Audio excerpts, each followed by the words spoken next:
Students, इसके आगे का टॉपिक जो है हम देखने वाले हैं। टॉपिक का नाम है कोश और इतिहास।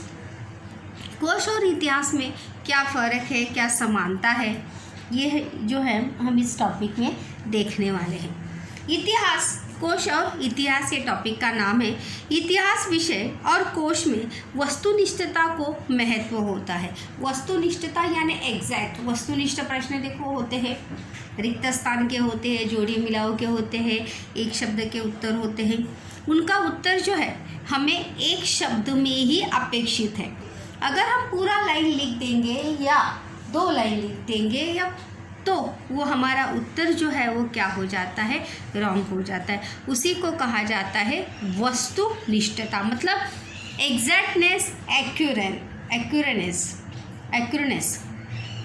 को ज़्यादा महत्व जो है इतिहास विषय और कोश में होता है, क्योंकि इतिहास में भी हम वस्तुनिष्ठता को महत्व देते हैं। वस्तुनिष्ठता मतलब सच्चाई को महत्व देते हैं कि ऐसा ही है या ऐसा ही होगा। अगर हम गलत बताएंगे तो क्या होगा, हमारा उत्तर जो है वो क्या हो सकता है, गलत हो सकता है। तो इसीलिए इतिहास विषय से संबंधित जब भी हम कोई जानकारी देते हैं या जानकारी पब्लिश करते हैं तो वो जानकारी के प्रति हमें 100% जो है वो मालूम होना चाहिए। इसीलिए इतिहास विषय और कोश में किसको महत्व होता है, वस्तुनिष्ठता को, एग्जैक्टनेस को, एक्यूरेसनेस को महत्व होता है। यह दोनों के बीच की समान डोर है। समान डोर यानी ये दोनों के बीच की एक समान डोर, यानी दोनों के बीच में एक समान पॉइंट है कि दोनों में भी इसी बात को जो है ज़्यादा महत्व होता है। जैसे अगर इतिहास में देखेंगे तो पेशवे काल में पेशवे ही होंगे, मुगल साम्राज्य में मुगल ही होंगे। तो उसी प्रकार से वस्तुनिष्ठता को ज़्यादा महत्व होता है, कोश में भी और इतिहास में भी। प्रत्येक राष्ट्र और प्रत्येक भाषा के विश्वकोश अलग अलग होते हैं। हर भाषा के और साथ ही साथ अलग सभी देशों के, क्योंकि जितनी भाषाएं होती है उतने विश्वकोश होते हैं। हिंदी का, मराठी का, इंग्लिश का, तमिल, कन्नड़ा, अरबी, फारसी, इन सभी के विश्वकोश जो है वो क्या होते हैं, अलग अलग, क्योंकि उनका प्राथमिकता क्रम अलग अलग होता है। प्राथमिकता क्रम यानी जो हम प्राथमिकता क्रम यानी किसे ज़्यादा महत्व देना चाहिए, ये सभी का सोच जो है वो क्या होती है, अलग अलग होती है। किसे ज़्यादा महत्व देना चाहिए, किसे ज़्यादा प्राथमिकता देनी चाहिए, ये सबकी सोच के ऊपर डिपेंड होता है। कोश पर स्वराष्ट्र के उद्देश्य, नीतियों, जीवन मूल्यों, आदर्शों का प्रभाव पड़ता है। मतलब ये शब्द पे देखो, शब्द हमारी भाषा और हमारे शब्दों पर, जहाँ पर हम रहते हैं, जिन लोगों के साथ रहते हैं, उसका प्रभाव जो है वो हमारे भाषा पर और हमारे शब्दों पर पड़ता है।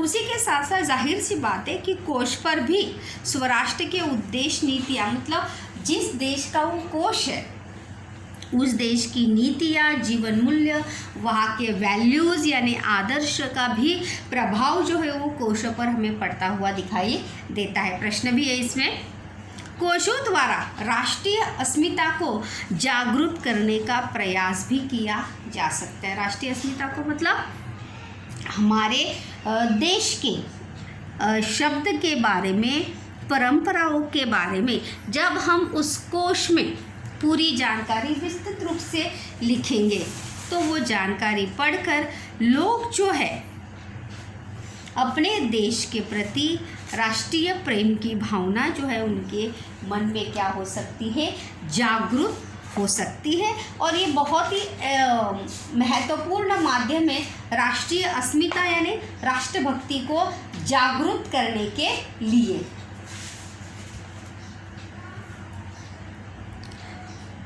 कोश पर दर्शन और परंपराओं का भी प्रभाव जो है वो पड़ता है। और साथ ही साथ जैसे महादेव शास्त्री, लिए इन सभी के नाम जो है वो आपको बच्चों याद रखने हैं कि जैसे महादेव शास्त्री द्वारा संपादित भारतीय संस्कृति कोश, किताब के नाम और लेखक के नाम असत्य जोड़ी के लिए जो है वो आपको याद रखने क्या है, महादेव शास्त्री जोशी उनका नाम है, और उनके द्वारा संपादित भारतीय संस्कृति कोश जो है ये किताब है। जीवन के विविध क्षेत्रों का ज्ञान सभी विकास के लिए उपलब्ध कराना कोश निर्माण की एक प्रेरणा होती है। जीवन के विविध क्षेत्र यानी हमारी जीवन के संपूर्ण प्रगति के लिए, सर्वांगीण प्रगति के लिए किन क्षेत्रों की या किस ज्ञान की आवश्यकता होती है, उस ज्ञान को उपलब्ध कराने के लिए ही कोश का क्या होता है, निर्माण होता है, और उसी के चलते कोश निर्माण होते हैं। ज्ञानार्जन यानी ज्ञान प्राप्त करना, और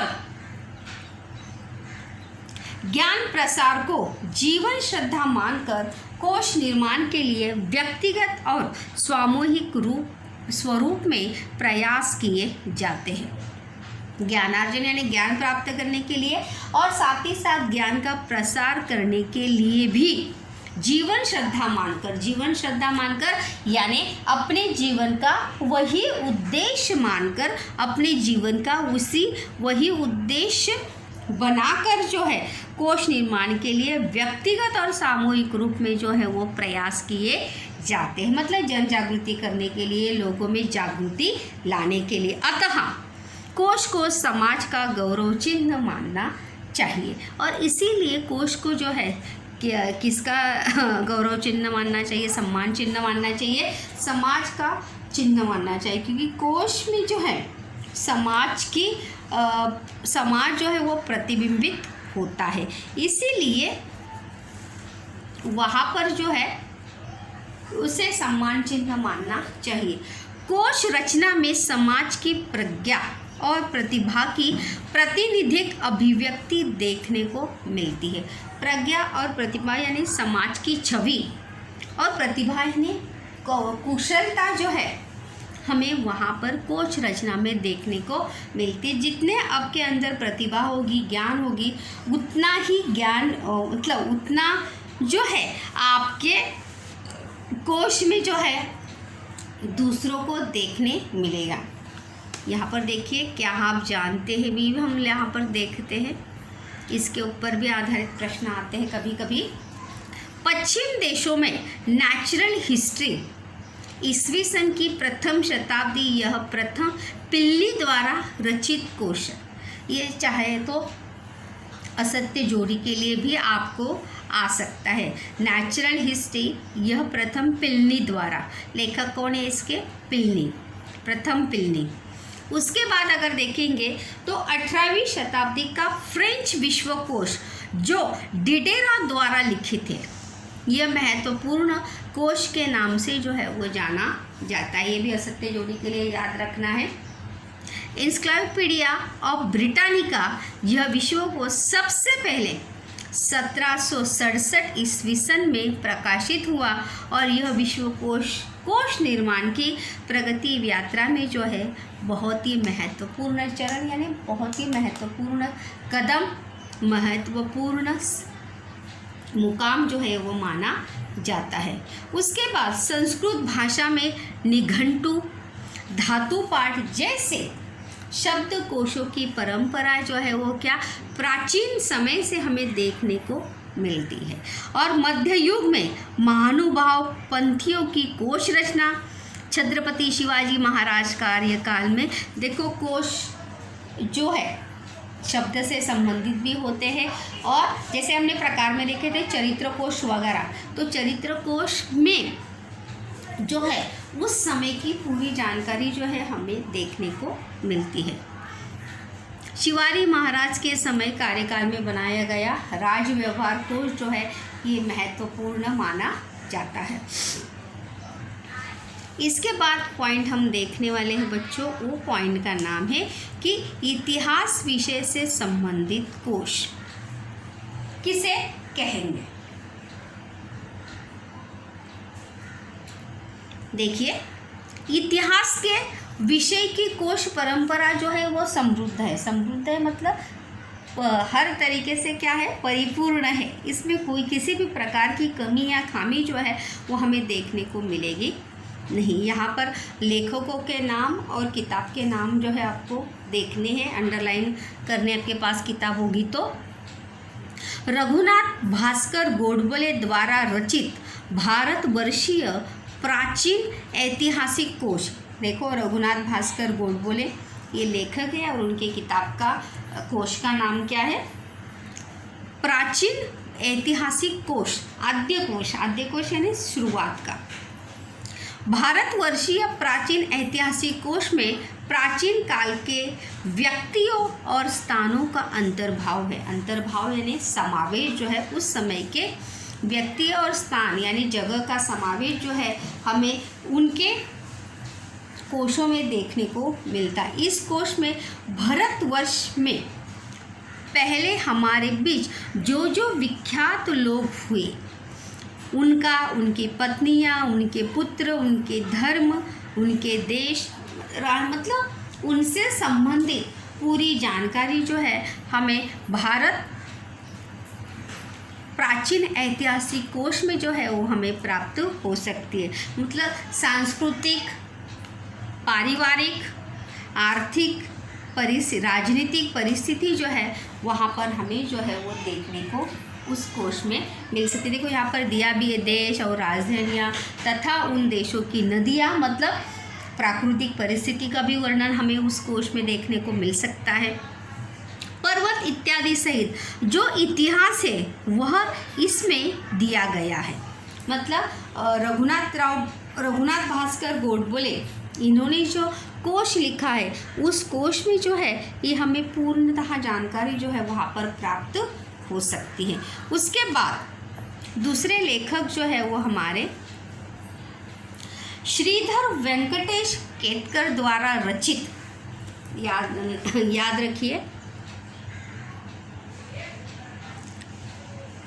श्रीधर वेंकटेश केतकर द्वारा रचित महाराष्ट्रीय ज्ञानकोश के 23 खंडे। लेखक का नाम याद रखिए, महाराष्ट्रीय ज्ञानकोश, जिसके कितने खंड प्रकाशित हुए, 23 खंड जो है वो प्रकाशित हुए हैं। और उनके लेखक का नाम है श्रीधर वेंकटेश केतकर। क्या नाम है? श्रीधर वेंकटेश केतकर, जिनके 23 खंड जो है वो प्रकाशित हुए। असत्य जोड़ी के लिए जो है इसे याद रखना है आपको। मराठी लोगों को बहुश्रुत बनाए, उनके बहुश्रुत यानी प्रसिद्ध, मराठी लोगों को बहुश्रुत बनाए, उनके ज्ञान का दायरा फैले। ज्ञान का दायरा फैले मतलब उनके ज्ञान जो है उत्तंगुत हो या वो अपना ज्ञान जो है वो बढ़ाए और ज़्यादा से ज़्यादा ज्ञान जो है वो प्राप्त करे। मतलब सीमित ज्ञान प्राप्त न करते हुए अपनी ज्ञान को जो है वो और ज़्यादा बढ़ाते जाए। उनके विचारों का क्षेत्र अधिक व्यापक हो और साथ ही साथ उनके विचार करने की पद्धति, तरीका भी क्या हो, व्यापक यानी विशाल हो। गहराई में जाकर हर टॉपिक के बारे में, हर विषय के बारे में जो है उन्हें सोचना चाहिए। और विश्व के उन्नत लोगों के साथ साथ हमारे लोग प्रगल्भ बने यानी बुद्धिमान बने। उन्नत यानी प्रगतिशील लोगों के साथ साथ हमारे लोग भी प्रगल्भ बने यानी बुद्धिमान बने, विचारशील बने और एक अच्छे विचार लेकर समाज के सामने, देश के सामने और विश्व के लोगों के सामने वो खड़े हो। यही विचार सनी रखकर श्रीधर वेंकटेश केतकर ने महाराष्ट्रीय ज्ञानकोश के 23 खंड जो है वो उन्होंने लिखे थे। प्रगल्भ बने यानी ज्ञानी बने, प्रगल्भ यानी ज्ञानी, ज्ञान से भरपूर। यह ज्ञानकोश निर्माण के पीछे केतकर की भूमिका थी। मतलब महाराष्ट्रीय लोगों को बहुश्रुत बनाए, बहुश्रुत यानी परिपूर्ण बनाए, हर ज्ञान जो है उन्हें प्राप्त हो, किसी भी ज्ञान से वो वंचित ना हो, यही भूमिका जो है उनके पीछे थी। इन खंडों द्वारा, देखिए इसके आगे देखते,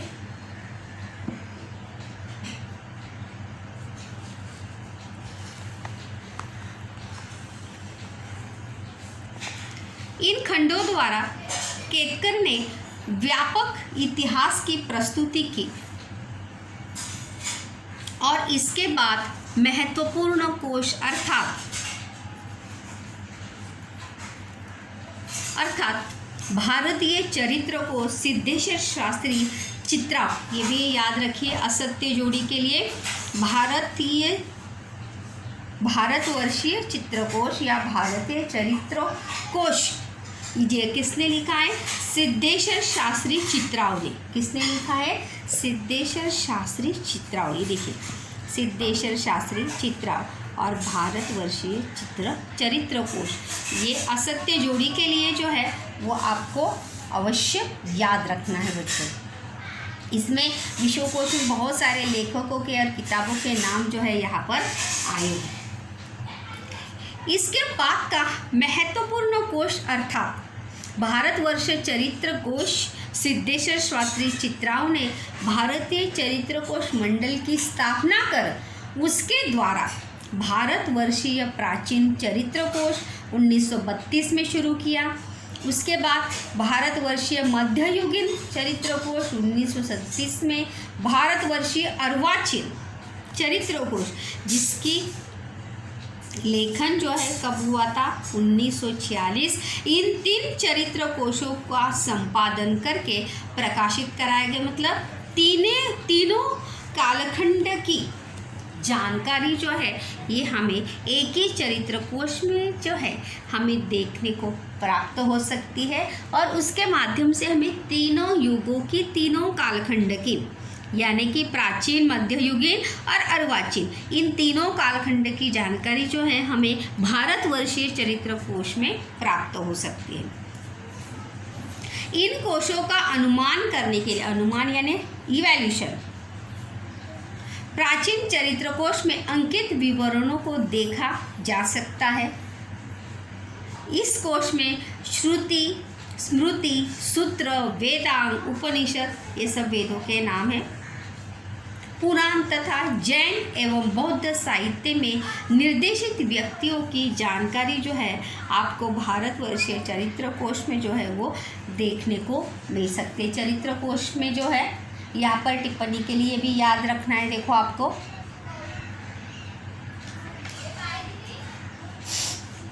कि किसे चरित्र कोश में किसका समावेश होता है, और इस कोश में श्रुति, स्मृति, सूत्र, वेदांग, उपनिषद, ये सब वेदों के बारे में भी जानकारी जो है वो हमें प्राप्त हो सकती है। उसके बाद क्या आप जानते हैं, ये भी देखते जाइए। साथ ही साथ कुछ वैशिष्ट्यपूर्ण कोश जो है आपके जानकारी के लिए है। संगीत शास्त्रकार एवं कलाकार का इतिहास लक्ष्मण दत्तात्रेय जोशी द्वारा लिखित है। क्रांतिकारियों का चरित्र कोश श.रा. दाते, शंकर रामराव दाते, जिसमें भारत के लगभग 250 क्रांतिकारियों के चरित्र और जिसे चरित्र कोश कहते हैं उसे में ये समावेश होता है। चरित्र और तस्वीरें हैं जो स्वतंत्र सेनानी, यानी जो देशभक्त थे, स्वतंत्र सेनानी थे।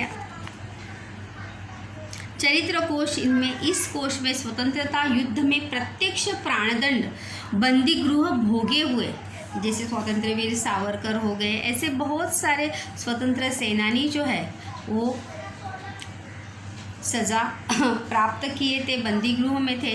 ऐसे स्वतंत्रता पूर्व समय में समाज के विभिन्न क्षेत्रों में कार्य किए हुए स्वतंत्र सेनानियों की जानकारी जो है हमें इकट्ठा वहाँ पर प्राप्त हो सकती है। इसके बाद हम कोश के प्रकार जो है वो विस्तार से देखते हैं। स्थल कोश, पहला प्रकार अगर देखिए, ये भी टिप्पणी के लिए है। स्थल कोश, स्थल यानी स्थान, स्थल यानी क्या? स्थान। इतिहास का अध्ययन करने के लिए भूगोल का बड़ा महत्व है। अगर आज हम देखेंगे गूगल मैप के ज़रिए बड़ी ही आसानी से, सहजता से हम किसी भी स्थान पर बड़े ही आसानी से, सहजता से क्या होते हैं, पहुँचते हैं। लेकिन अगर हमें इतिहास का अध्ययन करना है तो भूगोल का महत्व क्यों है? क्योंकि वो स्थान कहाँ पर है, एग्जैक्ट कहाँ पर है, ये हमें किस माध्यम से पता चलता है, पता चल सकता है भूगोल के माध्यम से ही उसका प्रदेश या स्थान जो है एग्जैक्ट हमें पता चल सकता है। तो इसीलिए उसी के चलते किसका निर्माण हुआ है, स्थल कोश का निर्माण हुआ है। विविध ऐतिहासिक स्थानों के संदर्भ में जानकारी देने वाले कोश है। मतलब ऐतिहासिक स्थानों की जानकारी जो कोश देते हैं उन्हें क्या कहते हैं, स्थल कोश। देखिए विस्तार में इसका देखते हैं। स्थल कोश में भूप्रदेश के आधार पर ही इतिहास जो है वो घटित होता है और इसीलिए इतिहास के अध्ययन के लिए क्या महत्वपूर्ण है, भूगोल भी महत्वपूर्ण है। महानुभाव पंथ के मुनि व्यास द्वारा रचित, इसको भी याद रखिए असत्य जोड़ी के लिए, स्थान पोथी, स्थान यानी जगह, पोथी यानी ग्रंथ, 14वीं शताब्दी में ग्रंथ में महानुभाव पंथ के प्रवर्तक श्री चक्रधर स्वामी जिन जिन गांव में गए, याद रखिए ये सब पॉइंट से पहला, जिन गांवों में गए और उन गांवों का विवरण जो है वो उस ग्रंथ में जो है हमें पढ़ने को मिलता है। इस ग्रंथ द्वारा तत्कालीन महाराष्ट्र की कल्पना की जा सकती है। तत्कालीन यानी उस समय महाराष्ट्र की स्थानिक परिस्थिति कैसे थी, भौगोलिक परिस्थिति कैसे थी और सामाजिक परिस्थिति कैसी थी, ये उस लेखन के माध्यम से जो है वो हमें अवश्य पता चल सकता है। लीला चरित्र की विविध घटनाएं कब, कहाँ और किन प्रसंगों के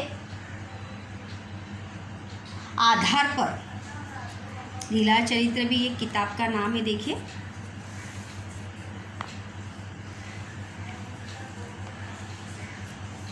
कारण घटित हुई, यह भी स्थान पोथीकार जो है वो बताते हैं। मतलब लीला चरित्र में जितनी भी घटनाएं घटित हुई है, लीला चरित्र ये किताब का नाम है। अतः श्री चक्रधर स्वामी का चरित्र लिखने के लिए यह उत्तम संदर्भ ग्रंथ है लीला चरित्र। वैसे उसका नाम है लीला चरित्र जो मराठी में है, लेकिन हिंदी में ल हो जाता है इसलिए। उसके बाद दूसरा अगर हम देखेंगे वो है प्राचीन भारतीय स्थल कोश। ये 1969 ईस्वी में इस कोश का निर्माण सिद्धेश्वर शास्त्री चित्राव ने किया। इसको भी याद रखिए सद्य जोड़ी के लिए। भारतीय स्थल कोश, प्राचीन भारतीय स्थल कोश का निर्माण भी किसने किया है, सिद्धेश्वर शास्त्री चित्राव।